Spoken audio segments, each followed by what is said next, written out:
daily walk with the Holy Spirit, merong growth. Amen. Merong paglago. May pagbabago na mangyayari sa ating buhay. Hello? Amen. Amen? So, only the Holy Spirit ang siyang magpapalakas sa atin. Binubuhay niya o kanya pinapatibay, pinapatutunganan kung ano yung mga ginawa ng Panginoon. Amen. Kung ano yung word, kung ano yung salita. Siya ang nagbibigay ng buhay. The Spirit gives life. Ang sabi ng John chapter 6 verse 63. It is the Spirit who gives life. Amen. You see? Without the Holy Spirit, there is no life. Kung wala ang Holy Spirit sa loob ng church, walang paglago. Kung wala ang Holy Spirit sa ating mga buhay, walang growth, walang paglago. Hello?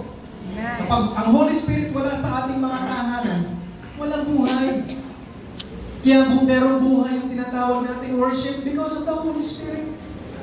May Holy Spirit. Amen. Na siya tumutulong sa atin para mag-worship sa Diyos. Dadalhin niya tayo sa malalim na worship, sa intimate worship. Yes. Amen? Amen. Siya ang nagsasabi sa atin, sambahin natin ang Diyos, sambahin mo ang Diyos. Worship mo ang Diyos. Siya ang tumutulong sa atin para mahayag, makilala natin ang gusto ng Diyos. Kung sino siya. Kung sino siya, kung ano siya. Amen.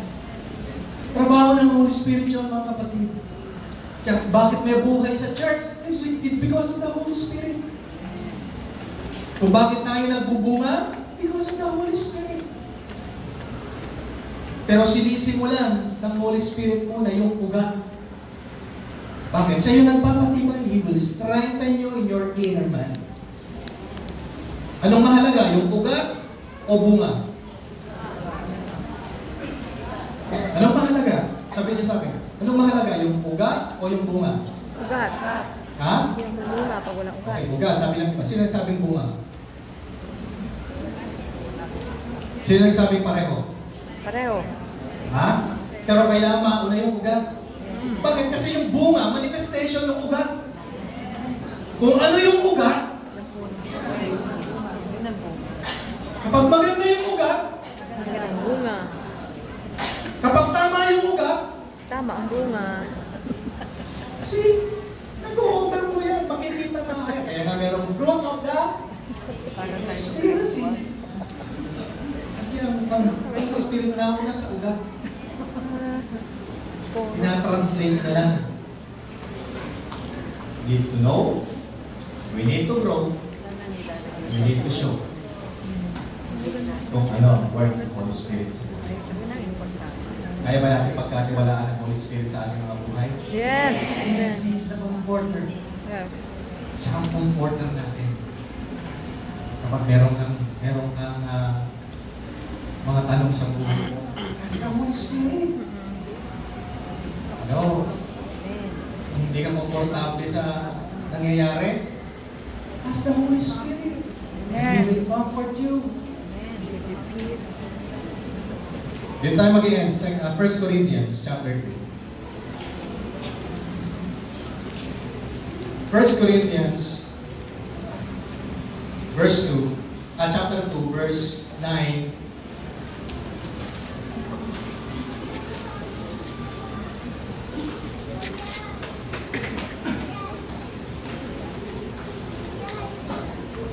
To 13.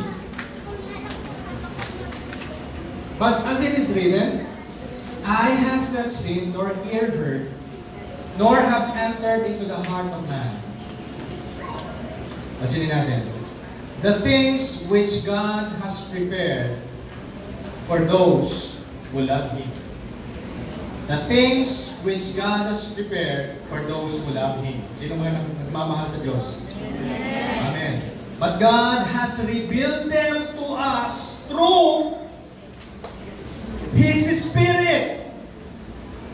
So yung mga bagay na inihanda ng Diyos sa lahat ng mga nagmamahal sa Kanya, God has revealed them to us sa pamamagitan ng Holy Spirit.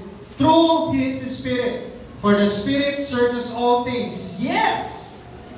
Even the deep things of God. Pag yung mga sikreto.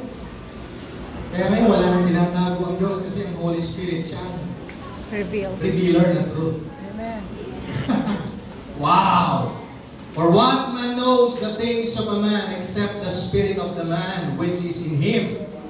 Even so, no one knows the things of God except the Spirit of God. Now we have received not the spirit of the world, but the Spirit who is from God, that we might know. Sabi natin, that we might know. No. We might know. That we might know the things that has been freely given to us by God.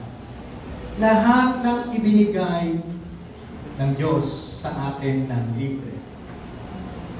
May Holy Spirit na magsasabi na ito ay para sa iyo. Yes. He is the revealer. The Spirit who is from God, that we might know. We receive the Spirit that we might know. We need to know. We need to grow. And we need to show the things that God has prepared for us, or the things that God has freely given to us. Holy Spirit is always available. Na mag-reveal sa atin ng mga bagay na ito. Hindi lamang yung mga sikreto. Ang kapatid kung anong mangyayari, darating, ang Holy Spirit na siya magre-reveal sa atin. Hello? Ang Holy Spirit na magre-reveal sa atin. Amen. At gagamitin niya ang Word of God. I-reveal niya yung katotohanan ng salita ng Diyos. I-reveal niya yung truth na narito sa written Word. Siya ang nagbibigay ng buhay. Praise God. Verse 13. These things we also speak not in words which man's wisdom teaches, but which the Holy Spirit teaches, comparing spiritual things with spiritual. But the natural man does not receive the things of the Spirit of God, for they are foolishness to him. Kaya nga walang natural man na nakakaunawa, di ba? Only the spiritual man. But the natural man does not receive the things of the Spirit of God, for they are foolishness to him, nor can he know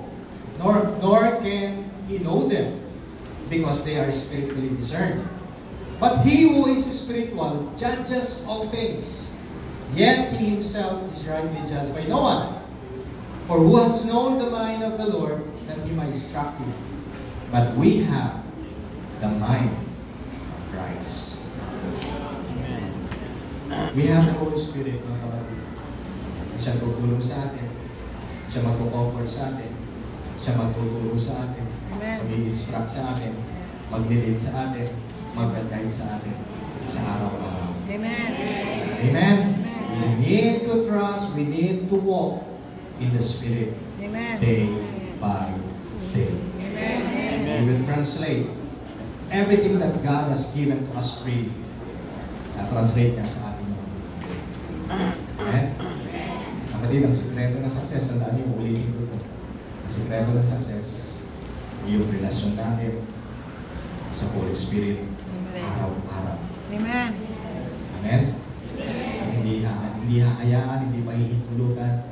Kapag tayo lumalakad according to the Spirit, hindi mahihintulutan ng Diyos na tayo ay magkamali. Tayo. Praise God for the Holy Spirit! Amen!